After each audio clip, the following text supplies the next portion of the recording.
In the vibrant heart of San Gabriel, where innovation and community converge, there stood a visionary IT director named David. His bold quest was to transform the city's digital landscape, steering San Gabriel into a new era of technological mastery. David's journey began with a daring move, shifting from VMware to the open-source titan, Proxmox. This pivotal decision marked the dawn of a digital renaissance, unlocking unprecedented control and flexibility in the city's IT infrastructure. In a feat of technological finesse, David orchestrated the migration of critical systems, including the police department's lifeline, with such precision that the city's pulse remained steady, uninterrupted. It was a silent revolution felt in the seamless continuity of services, yet unseen by the watchful eyes of the community. David's vision was built on pillars of resilience, security, and innovation. Proxmox brought not just cost savings, but a new realm of adaptability, ensuring that San Gabriel's digital infrastructure could evolve with the times. With tools like Greylog and strategic partnerships, David fortified the city against cyber threats, weaving a tapestry of security that offered peace of mind to all. Projects like the AI-powered bus initiative showcased the transformative power of technology, enhancing public safety and redefining urban mobility. The transition to Proxmox saved the city hundreds of thousands of dollars annually, but the true value lay beyond the balance sheet. The benefits to the city and its taxpayers were immeasurable: efficiency, quality of life, and the promise of a future-proof San Gabriel. David's legacy is a testament to the power of vision, courage, and innovation. As San Gabriel continues its journey, it stands as a beacon of technological excellence, a city not just prepared for the future but actively shaping it, with the spirit of progress woven into its very fabric. In this hour-long epic podcast with David, one of the nation's most innovative and visionary IT directors, you will be inspired to rethink the role of technology in your city, business, or personal life. Embark on a journey into the heart of innovation and discover how technology is the cornerstone of our future. Thank you for joining us on this All right. We are bringing on today David from the city of San Gabriel. We're speaking with David today because his city has really adopted open source technologies. They're pushing the boundaries, taking control of their data, their network. What had led me to this conversation is David had taken advantage of an open source virtualization software called Proxmox. There's a lot going on with VMware and the licensing. A lot of people were using free licenses or very cheap licenses. They got bought out by somebody else, and now, David, what I've seen, people that were paying $0 are now looking at $3,000, $4,000, $5,000, $6,000 a month, sometimes before usage. Curious, what led you guys to leave VMware in the first place if you were on it before you went to Proxmox? Well, the truth is I've been a Proxmox fan for quite a long time. So this is back in the days when I was at another city. So at that city, we were using VMware. And then Proxmox kind of always caught my attention, the way to do things. The biggest difference is that VM is pretty much a closed software. So whatever you want to do, you pretty much have to call it support. And Proxmox, they kind of left it open. If you know Linux, if you know a little bit of Linux, then you actually have full control of what you can do on Proxmox. So I was after the technology rather than, the name at that time. Yes. So when I transitioned, to my current position here at San Gabriel, the city actually had some VMs that was not being utilized to its full capacity. And then we find out that, the license expired, software's for the old version, and to upgrade, we would have to pay X amount of dollars to upgrade. So we took the opportunity to actually look around, test out a lot of different VM infrastructure. So we've looked at the big names, Nutanix, Scale Computing, XO, XCPNG. So all the names. And when we actually delve right into it, Proxmox has all the features that the big name has, with the very low price. Pretty much still, right? Pretty much still, right? So, Yeah, I mean, it is basically zero. And look, I am not an IT director at the city. I'm a technology advisor. I've got basic programming abilities. I understand my way around Linux. I understand GPU and compute really well. And what attracted me to Proxmox was the ability to pass a GPU through to a virtual machine. A really good way to, give people or, give myself GPU power without cooking myself in a room. Right. It's got extremely advanced features and it's free. Like, I've paid nothing to set my data center up. The documents are good, and I do understand there are higher levels of support. I'm curious because that's what other people are going to be dealing with when it comes to support and things like that. What are you doing? Are you paying for their tiered support plan? Are you just looking at the resource, or do you bring on like independent consultants to help you with that? So when we decided to go with Proxmox, we did look at their support, and we did for the first year bought their premium support. For the entire year, we actually have not used it at all, so it expired, right? Yeah, for the entire year, we paid for that support, never used it, because you know what? Everything that I needed was online, was much quicker access, and I do know a little bit about Linux, so it was kind of easy for me to do it. So for that whole year, we didn't do the support. So on a second year, we actually had went to the basic support. Nice, right? And the basic support's been working. Standard. And the difference between basic and standard is standard. Well, we do want to support Proxmox, right? We don't want to cheat them out, because I think it's a great product and they need to be supported. So we went to standard. So we renewed the license under the standard, and it's been pretty good. And we also contract out a third-party vendor that does like a tier support if we needed to. So with that and with Proxmox, I think we're pretty in good position, with the support. Sorry, my camera died, so you just saw that disappear, but my mic's still on, low battery. Okay. It's charging. So that lower level of support didn't kill you. And, look, you say that you know how to use Linux. I would imagine, obviously being an IT director, you are probably one of the more experienced IT directors out there.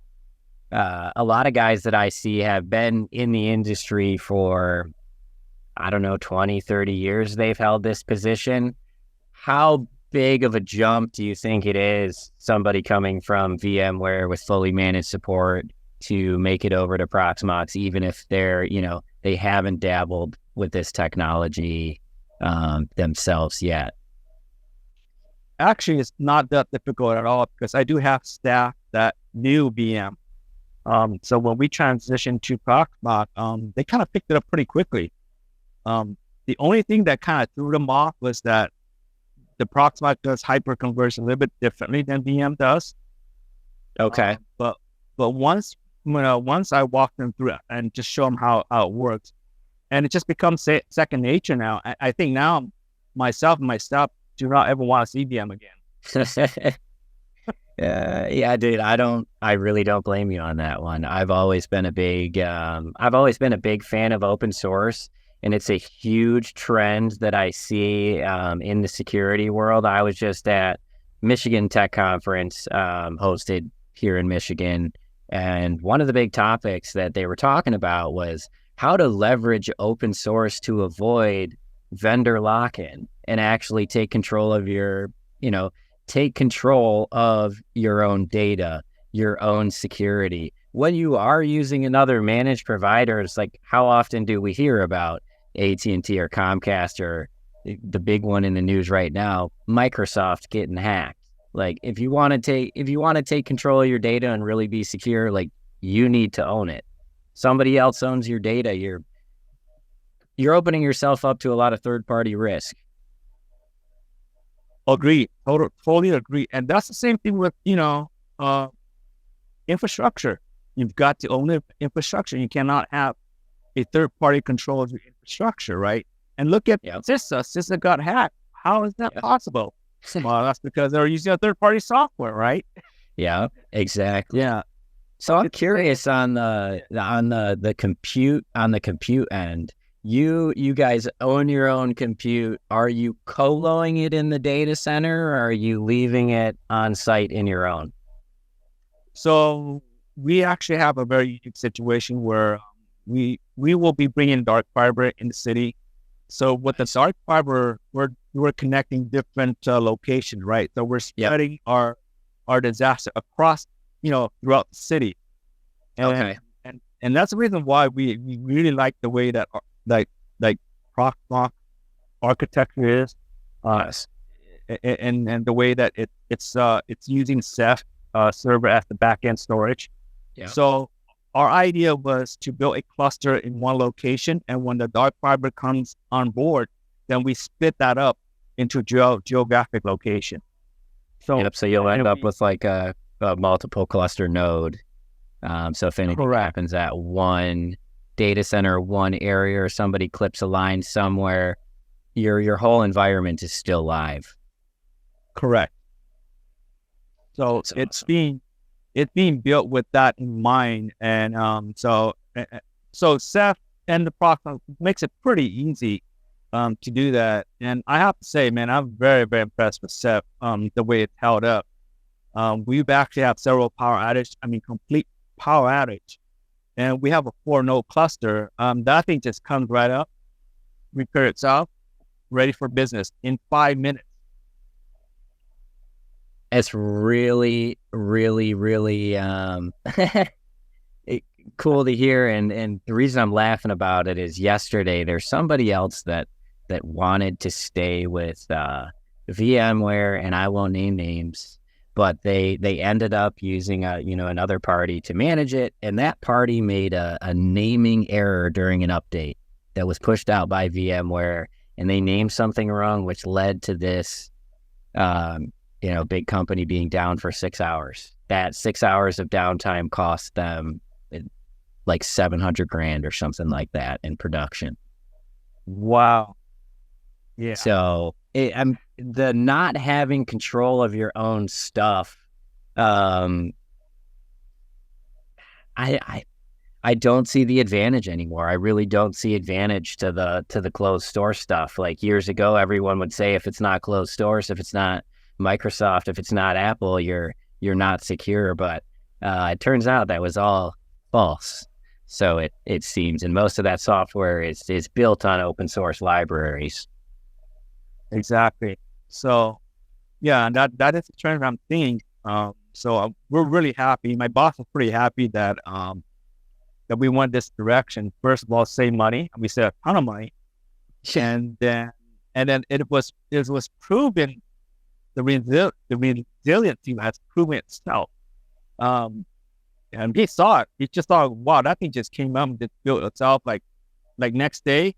And the funny thing was payroll week too. That was payroll week. I'm like, holy shit, payroll week. Yeah. So what's gonna happen, right? But now this thing came right up. Just no one even knew. That's awesome. So it sounds like, you're taking the same type of strategy that I really believe in. You're talking about dark fiber. So that means owning your own equipment on both ends. People don't really realize when you get a router from the carrier, every hacker knows what router you have, which is another attack vector.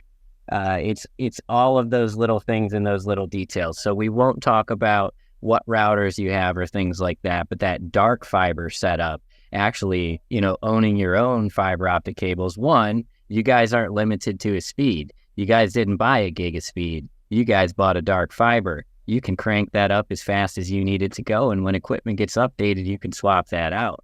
What was the And was that the reason? Was security the reason that you guys were electing to go with that dark fiber compliance? Because it's pricier. Well, what happened was we received a grant from a big organization to run fiber. So then the director of public works said, "Well, why not just run the fiber and terminate at these locations?" And I'm like, "Yeah, that's a great idea. Let's do that." And then for me, it was like, well, you know what? We are not far from the San Andreas fault. I didn't have redundancy. Yeah. So what's going to be on the infrastructure, the compute system, are going to be critical system that's going to be running on it, right? And I don't want to worry about it going down. I don't want to have to worry about it being, attacked or hacked, right? So we want to control it. And so that's the reason why we went that way. And, we looked at a lot of different solutions out there that can do what we wanted to do with the dark fiber, but it'll cost us a lot of money. Yes, and I think you're future-proofing yourself with the dark fiber as well, because you're not at a carrier's mercy. You're not really locking yourself in to the speed. You're buying the raw infrastructure and you're owning it. Correct. And that's in the works right now. So it's being constructed right now. So how is the user experience for you guys with Proxmox? So for management wise, now this is very interesting. So when we migrated from VM to Proxmox, we used the same hardware. We did not upgrade the hardware. So whatever hardware that we were using for VM, it stayed the same. So once we upgraded to Proxmox, we're like, what the hell? There's a tremendous difference in speed and performance. Yes.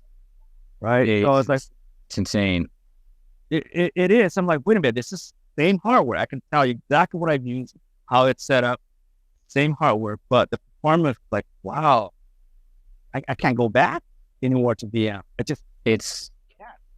It's so light. It's so lightweight. One of my big attractions to Proxmox is the ability to do that KVM, the pass through, being able to give people that need GPUs over the network, and the ability to actually split GPUs up, split GPU usage among multiple tenants. So you get a 3090 with 24 gigs of VRAM.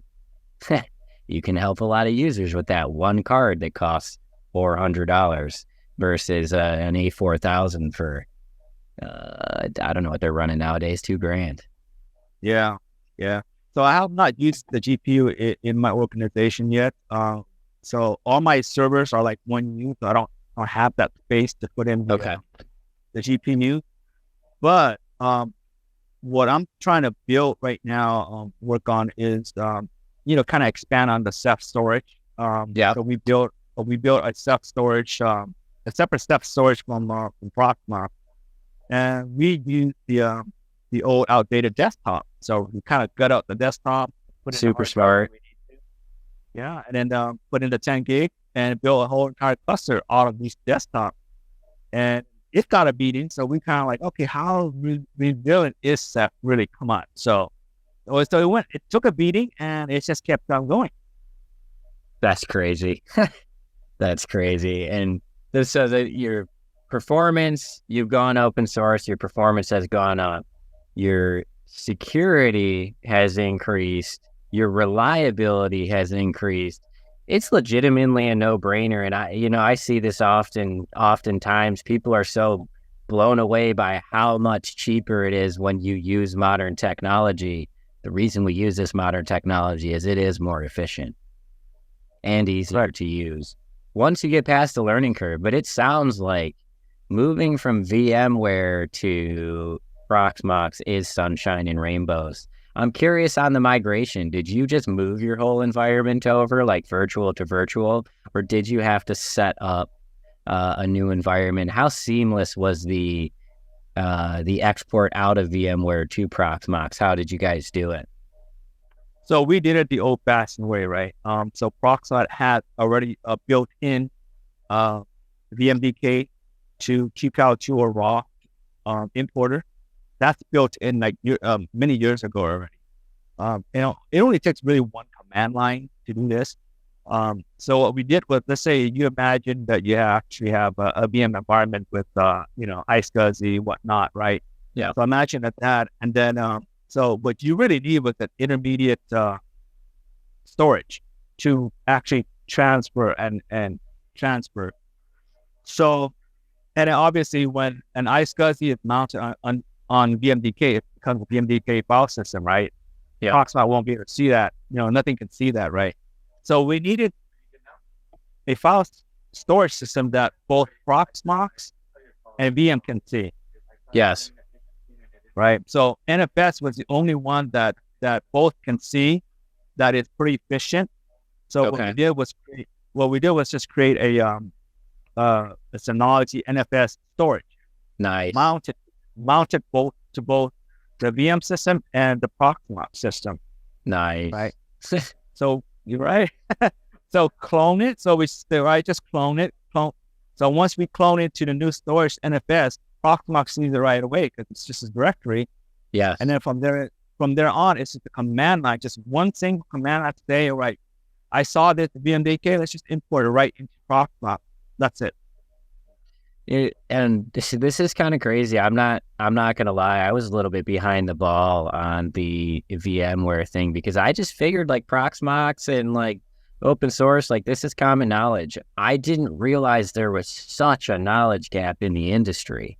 Like everybody is throwing such a huge fit, and there's really good free tools out there that are so easy to like download today, and it's not even a big file. You can have it up and going in 20 minutes, 25 minutes if you know what you're doing.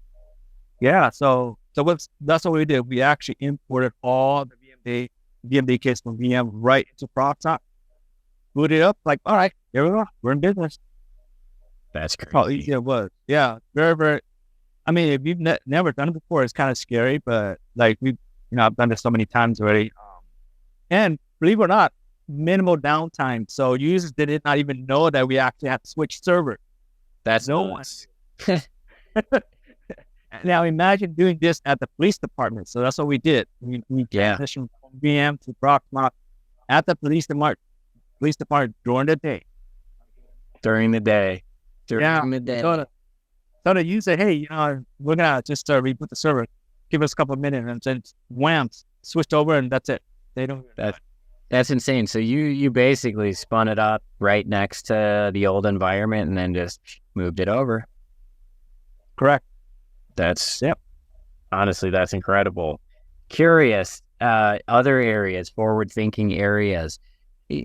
Where are you guys heading in the future? What are you guys looking at open source? How are you guys continuing to innovate and push forward? What should people be looking at? So what we're trying to work on right now is to actually build up our storage server. And we looked around and we kind of set on Ceph because it has multiple protocol, right? It has all the protocols we need. Yeah. SMB, RBD, iSCSI, NFS, and then the big one, S3. Yeah. So it has everything that we needed. So I'm looking to actually create a large storage system where all the servers from the entire segment, wherever they're at, be able to access one location and carve it up to wherever they need it. So that's what I'm looking at. And in terms of open source, we do use a lot of open source for our securities, like you mentioned. So we've been working on that. And one of them is logs, like monitoring. There's a lot of tools out there. Even not DNS filter. I don't know if anyone uses DNS filter, but it's one of the biggest security front end that first later that people should even think about is putting a DNS filter. And there's DNS filtering, some of that stuff, like some of these providers are offering it, like some of these big name providers are offering it as an option. Like I know AT&T cybersecurity does do an okay job with that. When it comes to security, I see most organizations just assume that their IT, or most cities just assume that their IT guy is taking care of them. if someone was checking the IT department, how would they know? What should they ask? What should they be aware of? I would always ask for a network diagram. Okay. Believe it or not, there's a lot of agents that does not have any type of diagram. So when I got to San Gabriel, so this person I asked, the previous person, I would say, hey, what's your diagram? So he looked at me and he points to his head. I'm like, well, okay. And that tells a lot about what you're doing. Yes. Yeah. So that's the first thing. If you don't have anything, then you don't have a diagram. So that's something to be worried about, right? So if I was a big boss that comes in and say, well, all right, Christianity, well, where's your diagram? Where's your documentation? Don't have that. You probably don't have anything. So it's those basic things are going to be the dead giveaway. What's your plan? What's our disaster recovery plan? How long does it take us to recover in a disaster scenario? Right. Things like that. And if your IT guy doesn't, or your IT director doesn't have the answers to those questions, what do you recommend your next step is? If you were going to get support somewhere for that guy, would you look at managing things outsourced? How do you guys handle big projects that go beyond the level of the staff that you guys have? Yeah, so that's a very good question. In that situation, you definitely need to get help. Recognizing that you have issues and then understand that you need help. Don't be afraid to reach out and get help when there's a lot of resources out there. Case in point, right? If you actually have some issue with security, CISA offers scanning, right? So just recognizing, hey, we have a problem. We need to find a solution to help this problem.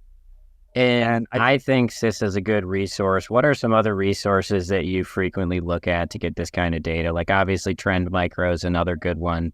It is another good one to look at. But where are you getting your good information? What are your go-to resources? Are you networking? Are you how do you do it? How do you stay ahead?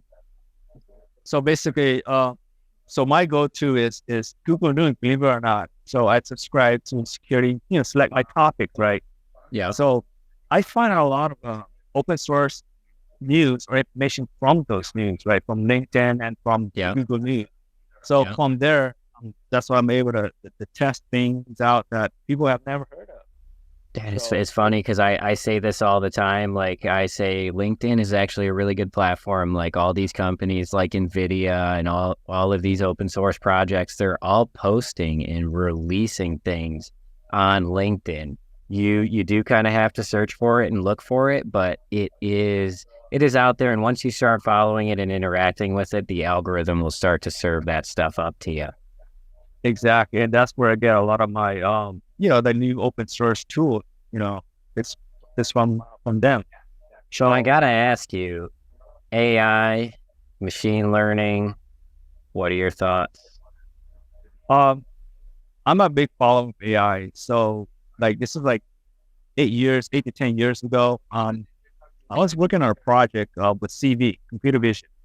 Okay. Particularly facial recognitions and people recognitions, right? Counting people and stuff like that. Yeah. So we did this project a long time ago, and you probably can look me up on there. City mounted the bus project. I saw that. Yeah, I saw it. So that's this was ahead of its time. We should talk about this because I've read it and I saw it, but people listening aren't going to know. Talk to us about that because it is really cool. And you said it was 8 years ago. I didn't realize that it was 8 years ago. That's really ahead of its time. Yeah, it was a really long time ago. It was designed, how should I say, to be decentralized. So today's security, they need to rethink how security is done. And security as into security cameras, CVs, all that stuff. So back then, we came up with the ideas, hey, you know what? It should be decentralized. Security should be designed, created based on what? What should be created based on, right? So we thought, well, you know what? It should be created based on a human being, right? Where we actually have our 5 senses: vision, sound, touch, right? And a few others, right? So we set out at that time to create our security system based on that. So in each of the buses, we actually had QNAP, small QNAP storage server Nice. that was retrofitted and converted to have NVIDIA video cards on there. So you put the storage and the GPUs on the bus. Yes. Love It's way back that. then. Way back then. And then we worked with QNAP to create QNAP and another company. So to create a CV, basically people counting. So it was able to recognize people and things like that. And then this other company helped us actually program the GUI and send the data. The data was sent at a tremendous high speed over cellular. So the biggest problem is like, how do we get this information off a bus into a data center, right? So this company helped us stream data continuously to the data center. So were you just using, like at that time, were you guys using LTE? Was it 3G, HSPA plus? it started out Remember? at 3G. Yeah, it Okay. started out 3G. So at 3G speed, we're getting live stream video. We're getting information. So imagine we actually have 60 something buses, right? And they're all retrofitted. Yeah. So if we were to look for a video on a particular bus, a certain date, so we will have to do just circle on a map where all the videos could exist, right? Because the bus travels a certain path, certain stops, right? So let's just we circle a stop, then all the video associated with that stop at that time would just pop right up and instantaneous come right up. So this was not just a raw video server. You were actually tagging the metadata, organizing this data, and using it in real time. And your compute was on the bus. Yes, our computer on the bus, and then data, like metadata, is being sent continuously to the data center, and it was using the S3 protocol, right? So S3 is very, very important. So it was in the S3 protocol, and it was streaming data at such a high speed that, let's say, for example, the bus has not pulled back into the yard yet, but we can grab video from the bus if we needed to. Currently, currently, the bus would have to come down to the station and then offload the video, then they can search for it and extract it. Yeah. We're like, no, It's a lot of manual work that like leads to shoot a lot of times. Like in my past, I filed like with my city's FOIA requests to get cameras and things like that. And you wait and wait and wait. And sometimes they can't, oftentimes in my experience, they can't find the footage. And I legitimately think they probably actually can't find the footage. I'll tell you why. I can tell you why.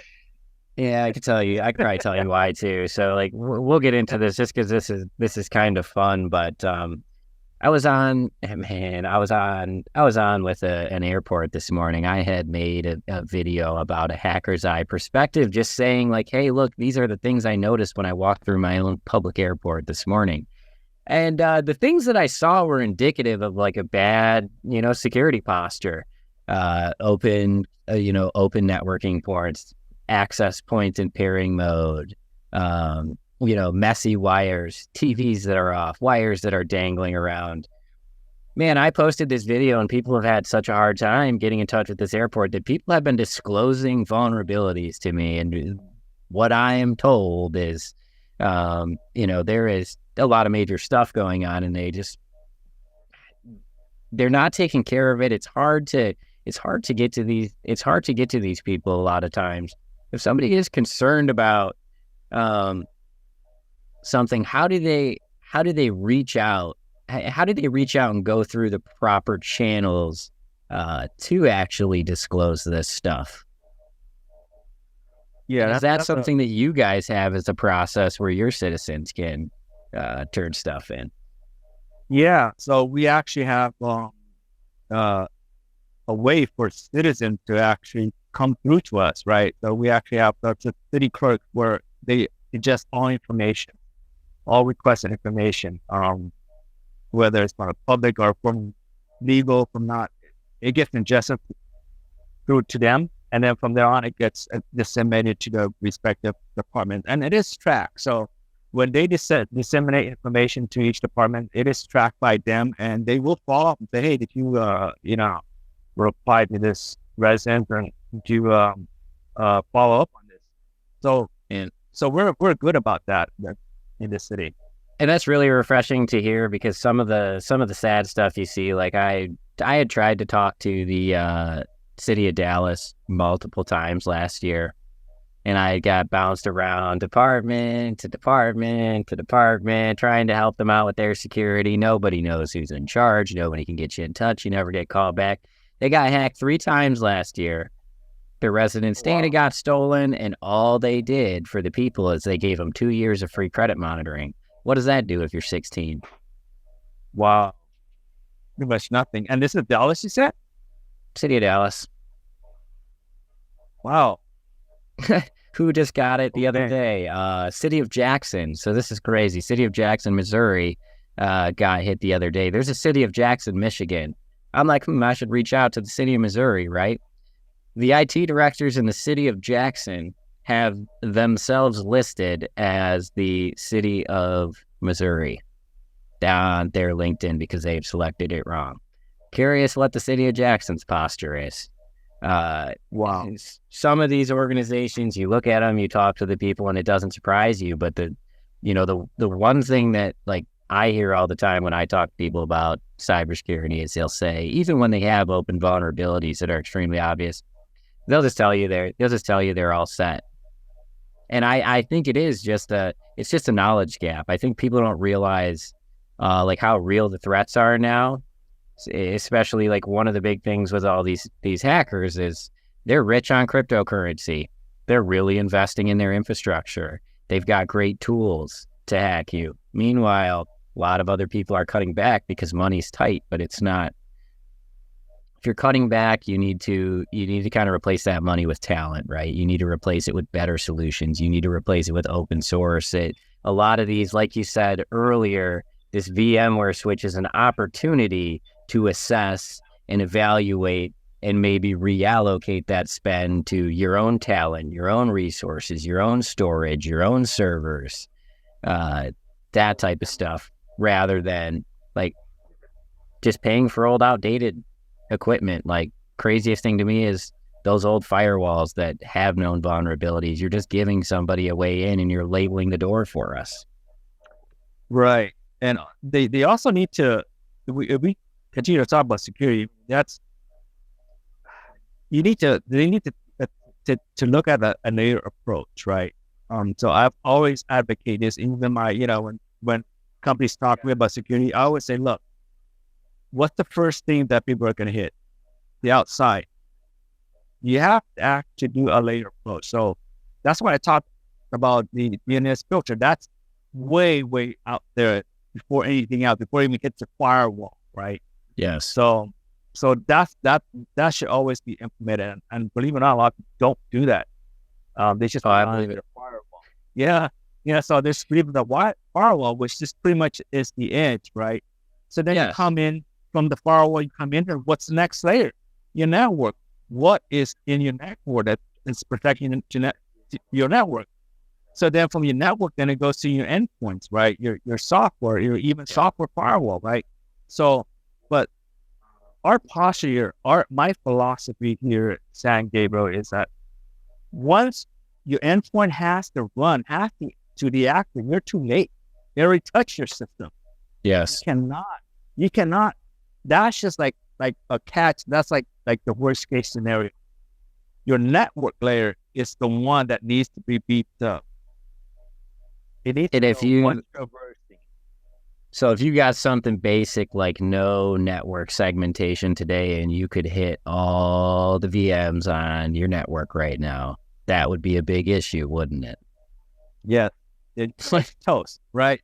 So you've got your segmentations, but you also have to have something to actually monitor AI to assess what's going on in your network, and we have that layer approach. So we actually have the front end, the DNS, the firewall, and then we do have something in our network that monitors our network constantly, and then we actually have our endpoint, right? So So we've taken it like that, and we figure if we actually have to monitor our antivirus software all the time, we've got a problem. It's already in your network, working somewhere. So, I mean, I have a video out there where I show the antivirus up. I put a Raspberry Pi bad USB in the computer, and I emulate a keyboard and a mouse, and I start running commands. And meanwhile, the antivirus is up, and it's saying you're protected. The reality is, if you're not monitoring behavior, you allow a mouse and a keyboard. You allow access to a computer because people need access, right? If you're not monitoring the user behavior, you've missed the boat, because occasionally in your hypervisor, you're going to add an admin or you're going to do something like that. But what you're looking for is, this is really weird. Somebody came in here, they're changing an admin account. Now they're changing credentials. If you're monitoring, you can nix that. You can stop it before it happens. Or like, let's say, for example, you're using a service that's allowed into your network. I don't know if you saw what happened with Linux recently, but there is a major Linux issue. But it wasn't happening. Your virus protection would never get it because it was waiting till a certain point to start going to the cloud and pulling stuff down and pushing it out. If you've got that real-time monitoring, you can see that one of your applications is acting weird and it's starting to push a bunch of data that it's not supposed to take. Same thing with the desktop and the inbox. Like, a user might not realize they have personally identifiable information sitting on their cloud drive. They might not realize they have it sitting on the desktop. You need to have those softwares to monitor it, and a human is just not capable of, they're not capable of checking all that all the time. 365, 24/7. It's just not possible. No, we got to sleep. Yeah. Bottom line, got to sleep, right?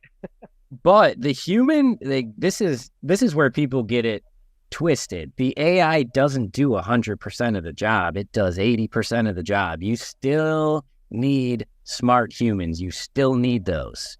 You just, you need a few of those monitoring and using the really good tools. But those tools are important. They're necessary and they're needed, but also, like, you can't wall yourself out. You can't do any business or anything if you're disconnected from the internet. Right. Case in point, Windows log, right? Who wants to read Windows log? There's just no way. There's so many logs that, there's no way. So we did use an open source Greylog to help us, to look for specific logs. Interesting. Windows. Basically, we want to know account lockout. Yeah. New accounts, deleted account. So we are constantly monitoring these three accounts constantly using Greylog. We actually have it up on our big screen. Right? It's refreshing every 5 seconds. And when somebody gets locked out, we know, oh, you got locked out. That's cool. So you guys are real time monitoring those users. So you're not even waiting for people to call in. Talk about efficiency. You're not even waiting for people to call in to tell you that they got locked out to reset their password. A lot of big companies that do that today, they pay somebody hourly to wait by that phone all the time to reset those. And then it's right away. And then obviously you guys got the hypervisor and all that. You just pop in and assist the user. Pretty much. Nice. Exactly. Somebody screws their stuff up, they can just throw it down. Like, I've got typically the way I'm running every day is I've got one desktop right here. It's not actually a Mac Pro, but it kind of looks like a Mac Pro. And then I've got the Proxmox running here. And usually I'll pull my laptop up, and when I'm moving between the two, I'll use that virtual desktop to move things between every device. It's nice. And then I can go walk out of the room with my laptop and keep using my GPU. So I don't have to carry a big rig with me if I want to use some GPU horsepower. Yeah, likewise. I mean, you just have to work smarter. And we don't like to be reactive, because in a world security, if you're reactive, you're too late. Oh yeah. And honestly, in the virtualized environments too, like, there is, a reason why some people run things old school. When you've got a hypervisor and somebody hyperjacks you, you're really screwed. because they stole your whole virtual data center and now they want to sell it back to you. Talk about virtual and data and these ones and zeros being worth just millions of dollars. Your virtual data center got stolen from you and now we're going to sell it back. That's what these ransom.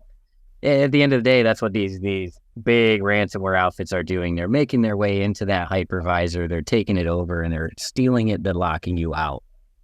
Right.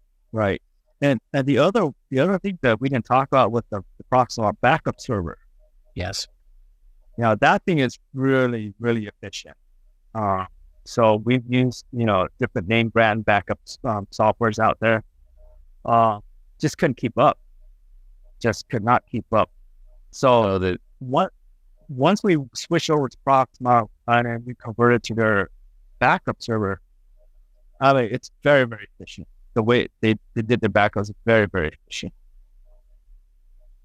So all in all, that transition for you guys from VMware to Proxmox to this dark fiber, taking that back in control, is the efficiency of your organization. What has it done for you guys in terms of efficiency on the day-to-day? So less time spent on managing the virtual infrastructure. It kind of runs itself at the moment. There's nothing for us to do. I mean, it just keeps on running. Yes. Before, we would have to kind of babysit the VMware infrastructure. Okay.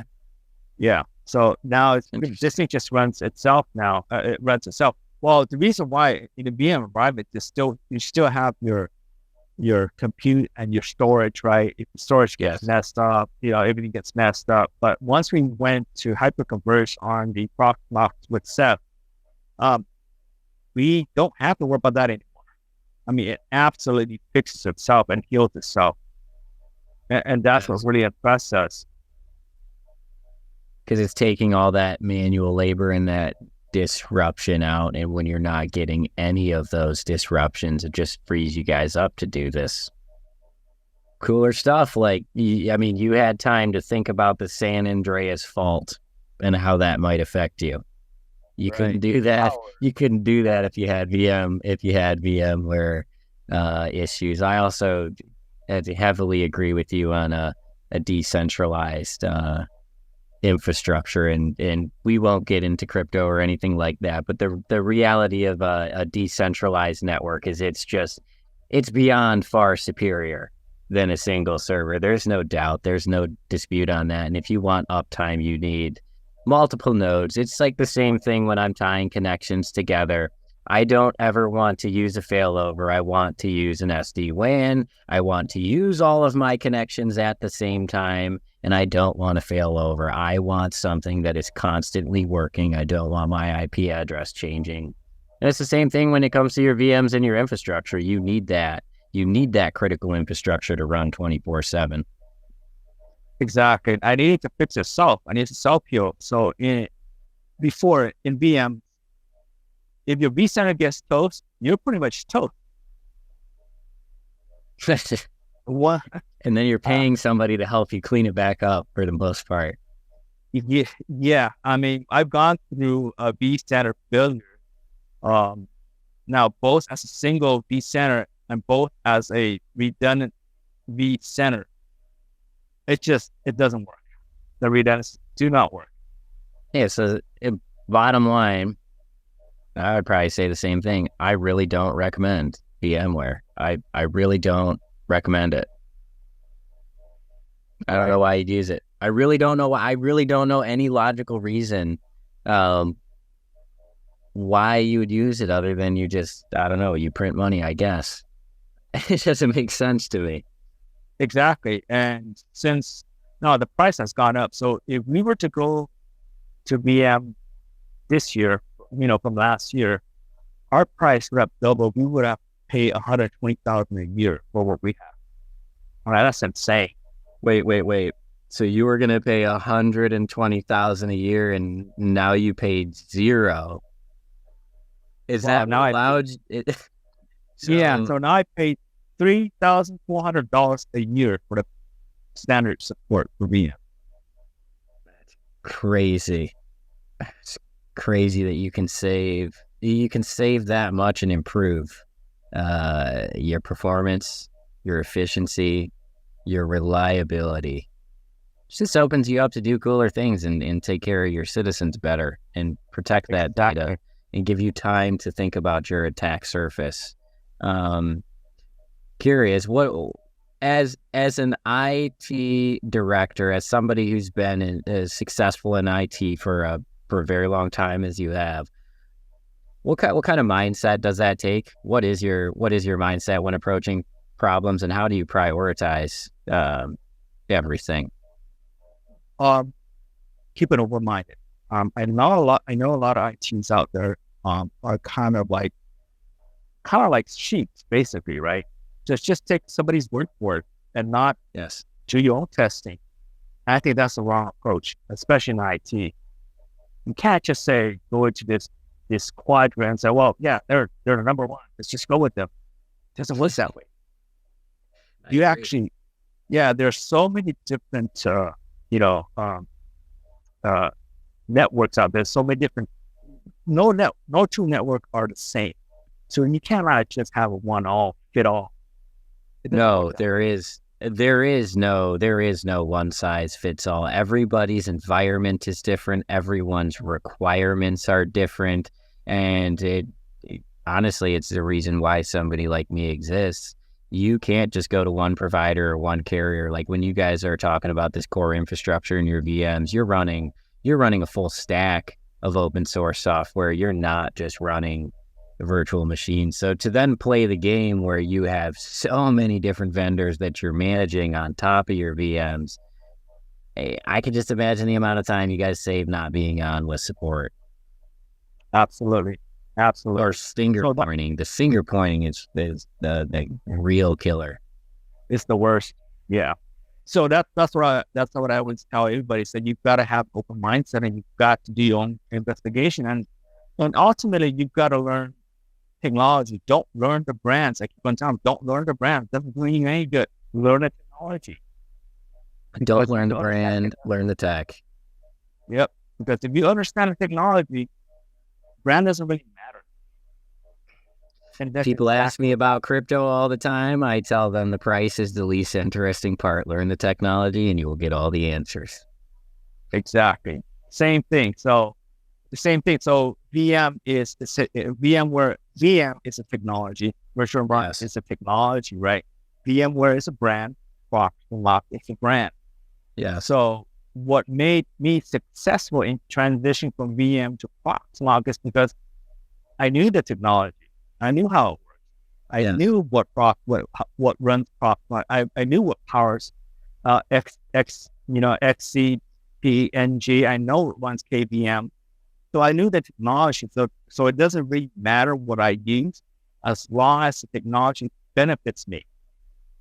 Yes. And just like, you're talking dark fiber. Your dark fiber is your dark fiber. Doesn't really matter who you buy it from. Same thing with regular fiber. Doesn't really matter who you buy it from. It's a commodity. What matters is what is the technology that you're getting? What is the service level agreement? Where does this route run?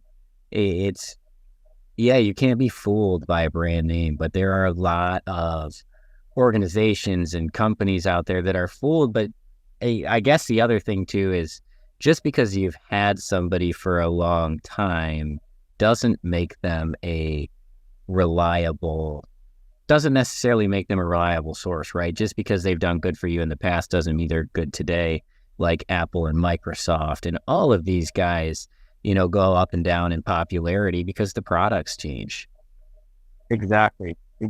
So in all my vendors, I pretty much reevaluate them every year. Do they still fit our needs?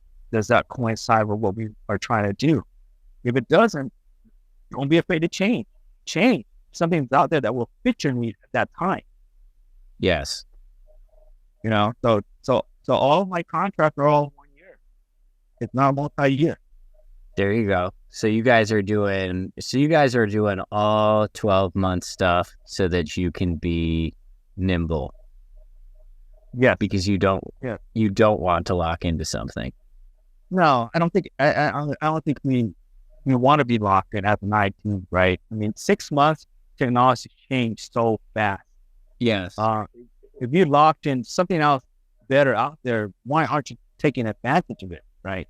Yes. So we didn't want that. So all my contracts are 1 year.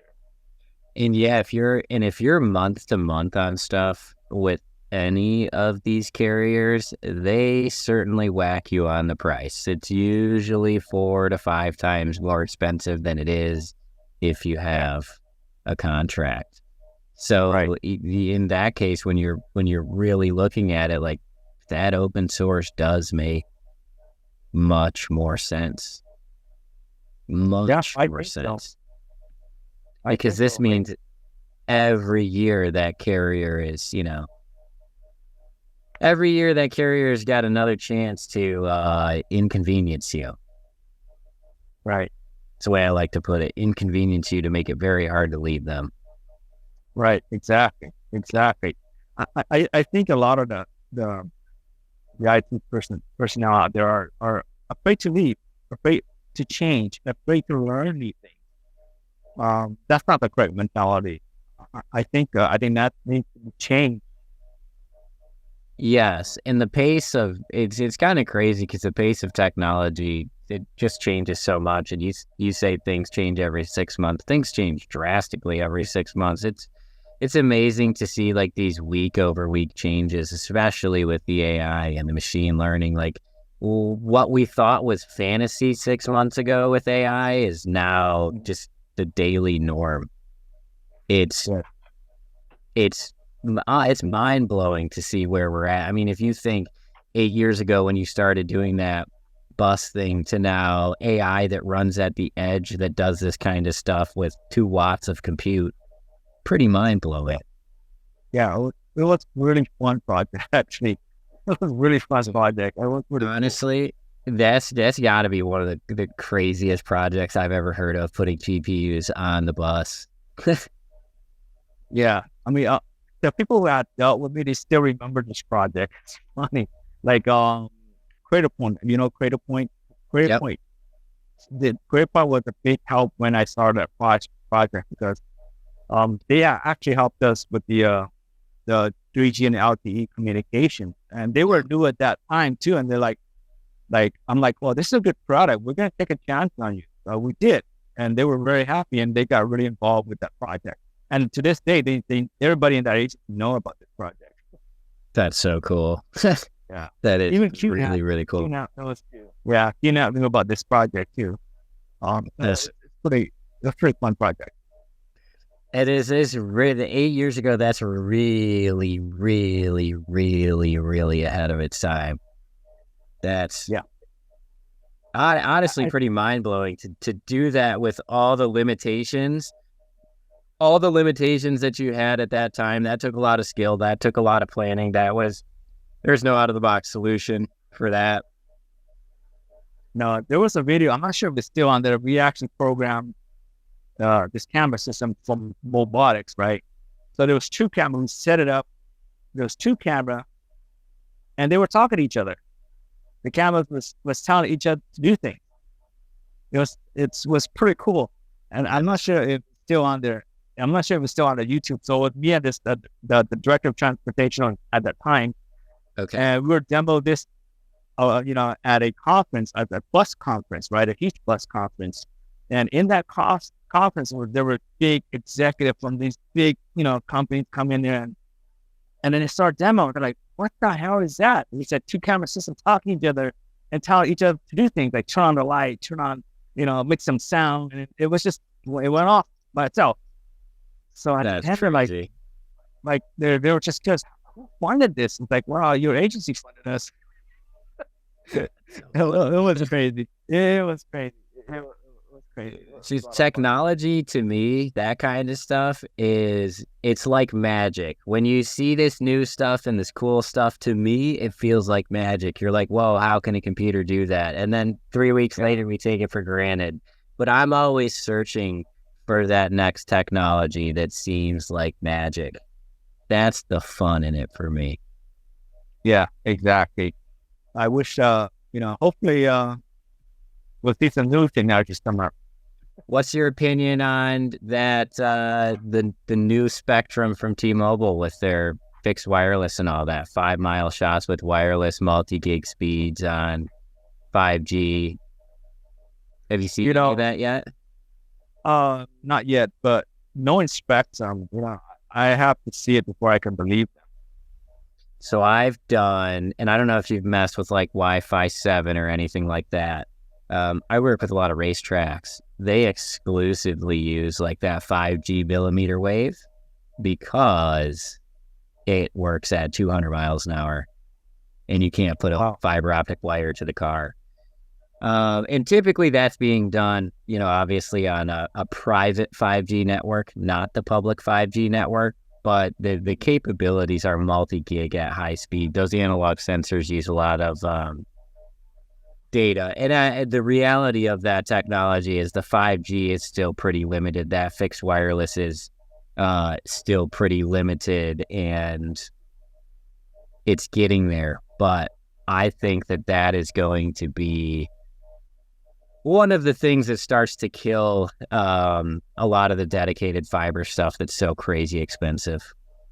Just because the latency is so lower. Like, honestly, sometimes, like at my house or in my office, if I'm moving big multi-gig files, I'd rather use the 2.5 gig Wi-Fi because my computer probably has a 1 gig port on it. So why not? Yeah. Or exactly.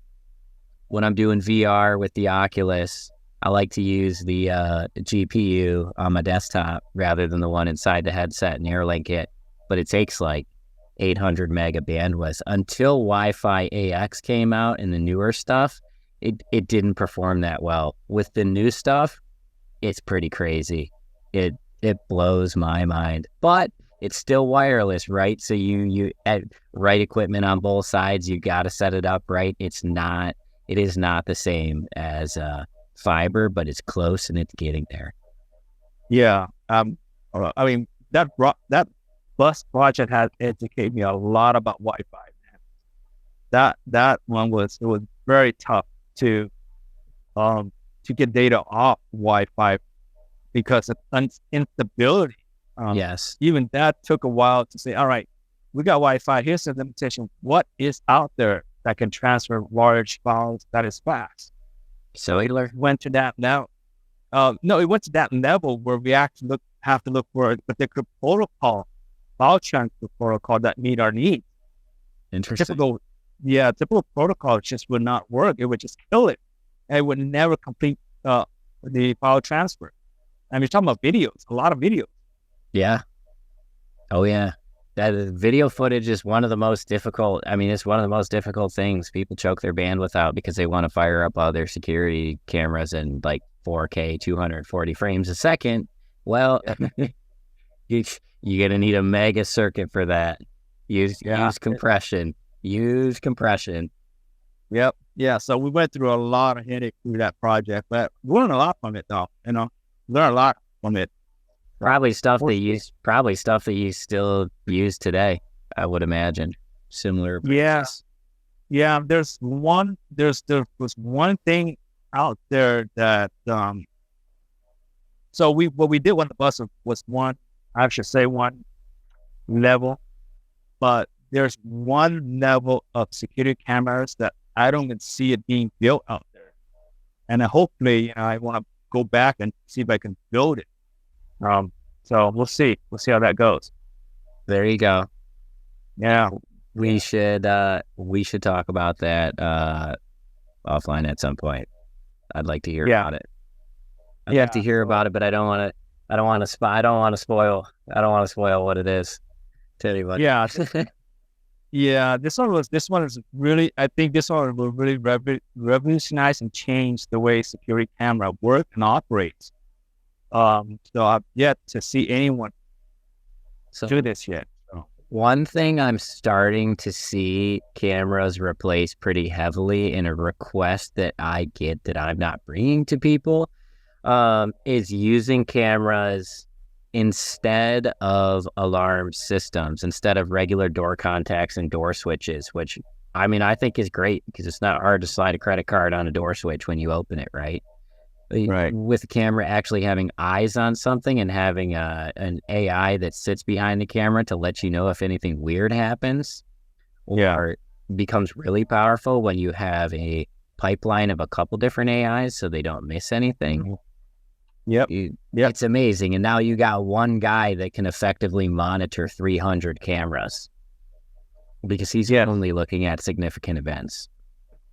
I see a whole lot of that going on right now. And say automated parking garages, stuff like that. There is this AI at the edge stuff, this intelligence that's being built into the cameras now it's a game changer. And the low wattage, the low power, you can stick these things up on a construction site with a battery and they'll last for months. Yep, exactly. So, we'll see. I've taken up so much of your time today, and I really, really, really appreciate you jumping on with me. Any final words before I stop the recording here? No. I think as an IT professional, speaking in general, I think we owe it to our constituents, to employers, even to the government, to be vigilant out there and just don't be afraid, to look for new technology, to embrace technology. I think a lot of issues that are happening out there of, the U.S. getting hacked, all these things are because we're not being vigilant. Yep, I agree with you, and I think it's on us as individuals to educate those around us. It's on us to take our own security seriously. It's on us to say to our employers, hey, where do you put my social security number? Do you store that on a drive? Do you store it on paper? What are you doing with it? It's on you to ask your medical offices, are your employees trained against phishing emails? Do you have an online portal? How often are you guys audited for HIPAA compliance? Where do you store my data? And if they don't have answers to those questions, don't go there. And the really good ones, they're going to list it on their website. They're going to tell you, hey, look, our employees are trained against phishing emails once a year. We do X, Y, and Z. Most people are proud of it and will list it and talk about it. If they're not willing to talk about it, I think that tells you everything that you need to know. But for some of those people, don't be scared. Security is not necessarily something that has to be expensive, and it's really not that expensive. Like, you can get very comprehensive coverage for, I'm not going to say free. Sometimes you can get some free stuff, but really for a couple dollars per user per month, you can get very comprehensive basic protection and training. It's nothing that breaks the bank. A lot of it's common sense stuff, right? And a lot of it is just planning. It's the time. Right. And a lot of resources from the governments are out there. Can you talk a little bit about those resources from the government? I think there are a lot of other cities that would find value in that. I think CISA is a great website. A lot of our resources, our securities are from there. We actually sign up, what they call is a partnership with CISA, where they actually scan our public IP address continuously. So if they detect any malicious traffic, I'll be notified right away. I say, hey, you know what? One of your nodes is transmitting so-and-so, and this looks fishy. And they'll send me an email and they'll call me and say, take a look at this node. And so we'll verify with our system. Oh yeah, that's right. But this is okay. We know about this. So they are actively monitoring, right? And it's free. It's no charge Nice for that. And then they also offer remediation too, depending on what severity it is. They offer remediation. Often companies are like, oh my God, I have to pay for this much for remediation. Well, CISA actually has resources that can help you do that. Just have to Interesting. Yeah, we didn't know about that either. And also your local government, your local law enforcement. Here we actually have a county EOC center that will assist with that as well too, assist with cybersecurity.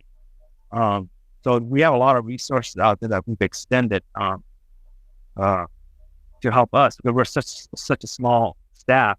We know our deficiency, and also we also subscribe to CIS. So we did our security audit based on CIS, and we went through the 18 controls. So we know where we're at, what we need to do to actually, cover the 18 controls. Yep. So we went through that. And we're always subscribed to security newsletters out there, and we're very active with Darktrace. If you know Darktrace, we're very active with Darktrace. So we use their technology, and they do work, and it's proven to work in real time. So if anybody needs a free Darktrace report, get a hold of me. They're very scary. Yeah. They're very scary if you've never had one. If you really want to see how much of your network you can see from the outside world, you would be shocked. If you want to know how many of your employees are reusing your passwords, you'd be shocked. You would be shocked. Yeah. So I've been using them for a long time, even for the previous organization. So they proved itself valuable. So we have it here as well too. So we're pretty security conscious of where we're at here. So obviously it's not 100%, but it is. There's no such thing as 100%. The reality is, just like a bank, if someone wants to drive a semi truck through the door, they can.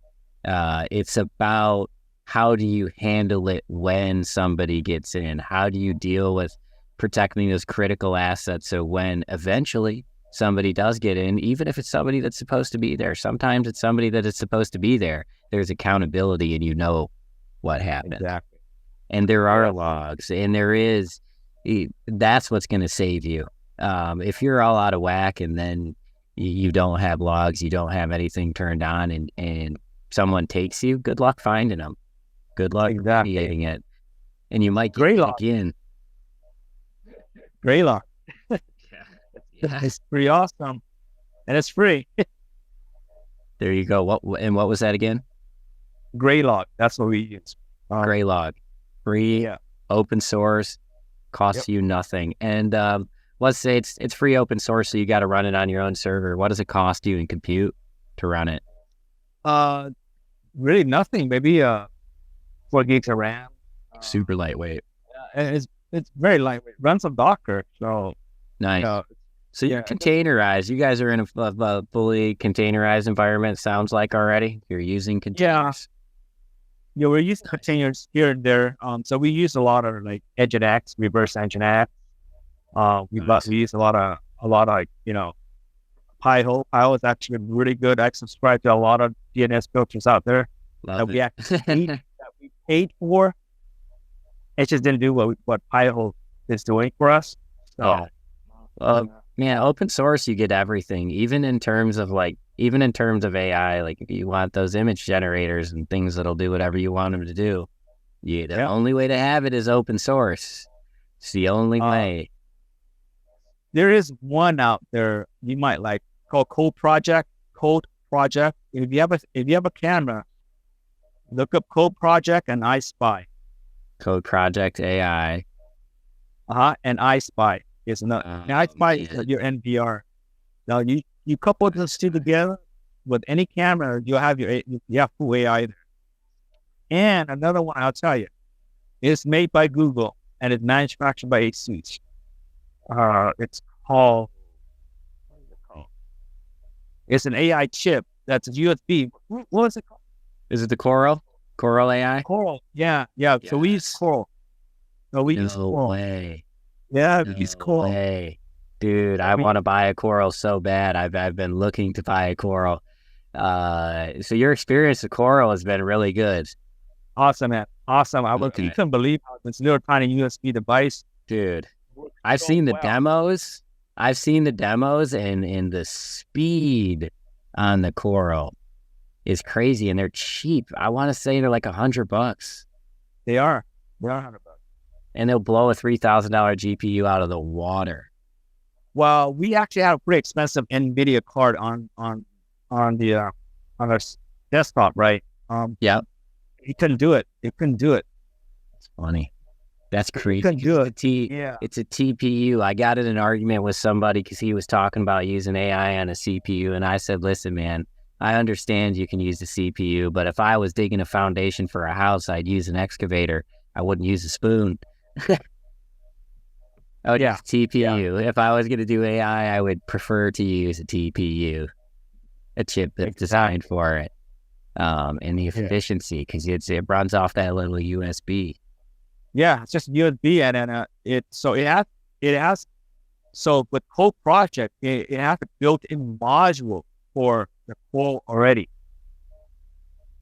That's crazy. I'd like to hook this up to Google's Vertex AI, get it on the lens, and have it tell me stuff in real time.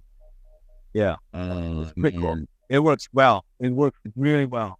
I've been looking to do something like this. There's an AI you might be interested. It runs on Lava, which is multimodal. I know you said you did some stuff with like robotics and visions. My opinion with AI, the best way that you can feed an AI is visually, either screenshots or videos, because it can take in the most data, and that's where I think we're going to see the most advancement. And you touched on it before, the sounds, everything you hear.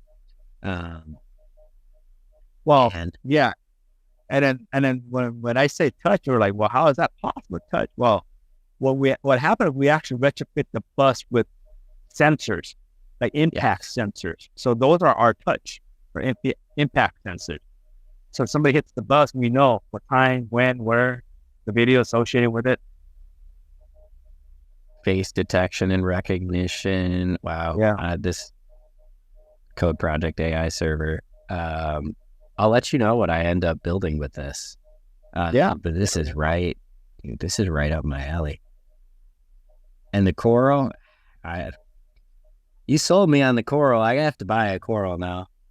It works well. Buy a Coral. I haven't heard anybody that's used it yet. And are you using it? It's because it's funny. You can use it with a Pi. Are you using it with the Raspberry Pi, or are you just using it on the desktop? I'm using it on the desktop that runs iSpy and Code Project.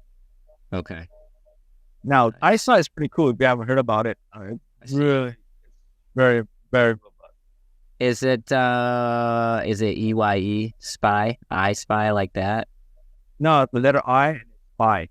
Oh, just iSpy. Okay. I'm on a paid iSpy. I'm looking at something different. Yeah, something else. Oh, yeah, I found it. Source camera. Look at that. Now that's a very smart NVR software. Very smart. Man, this is very robust. That's awesome. David, I'm gonna have to check this out.